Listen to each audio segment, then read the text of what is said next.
السلام عليكم ورحمة الله تعالى وبركاته.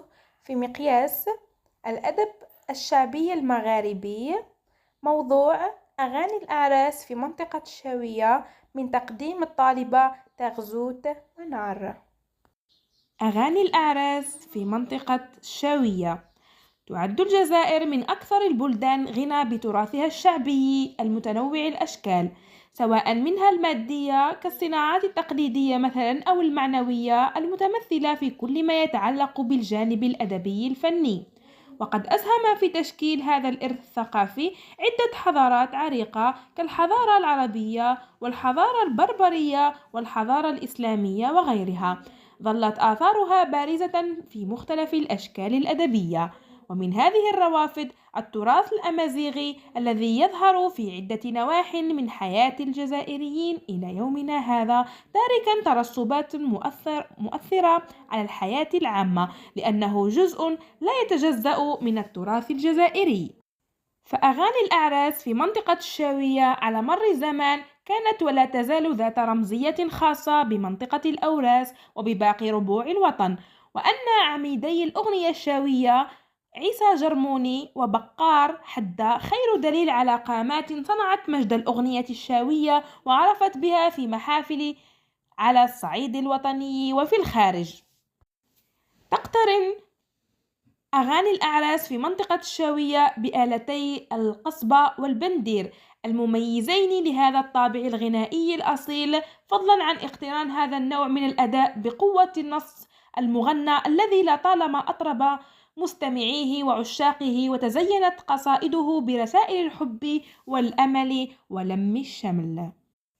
تعمل الأغنية الشاوية على تحرير اللفظة الشاوية من كل داخل من المفردات الدارجة أو العربية، وهذا النمط حافظ عليه سكان مرتفعات الأوراس منذ القدم في شرقه وغربه وإلى اليوم، فسليم سوهالي وعميروش وماسينيسا وميهوبي وجمال صابري، هؤلاء وغيرهم ممن حملوا لواء استعادة مجد الأغنية الشاوية بمفرداتها الأولى ورائحتها الطبيعية ومذاقها العذري وطابعها الأصيل. فمنطقة الأوراس تشتهر بأغاني شعبية عريقة ومتوارثة تعود بنا إلى حقبة مهمة جدا من تاريخ الجزائر، وهي فترة الاحتلال الفرنسي، ومنه يمكننا أن نذكر أنواع الغناء الأوراسي الذي ما زال يؤدى إلى اليوم، وأهم طرق الأداء التي يعتمدها سكان الأوراس. لدينا الغناء الجماعي الذي نقصد به الرحابة، والغناء الفردي. أولا نبدأ بما معنى الغناء الجماعي أو الرحابة، ماذا نقصد به؟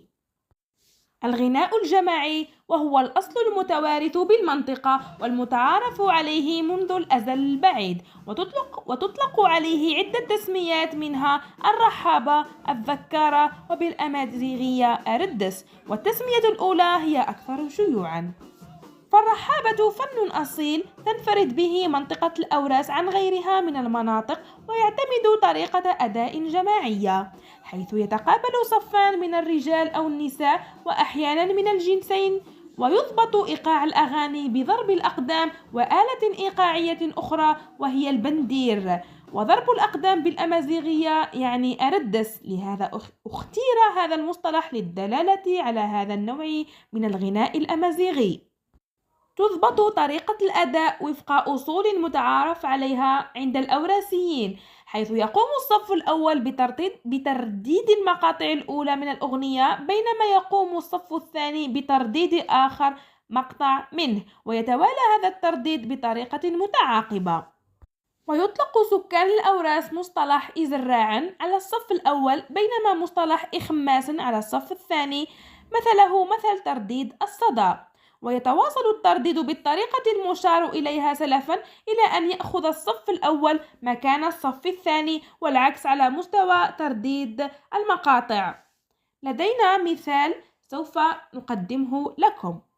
وماذا هو وياه والجنان عيضة ازداد يالي هاي رب العالي، عيضة ازداد يالي هاي رب العالي.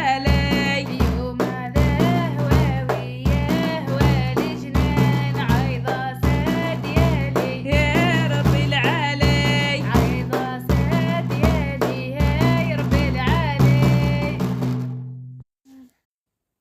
يلثم الرحابة وجوههم أثناء الغناء تفاديا للبحة أو إصابة أحبالهم الصوتية، خاصة وأنهم يغنون ليلا حتى مطلع الفجر. ويعد الصوت القوي من أهم أساسيات الغناء الأوراسي، يضاف إليه الحدة والنفس الطويل وحسن مخارج الحروف.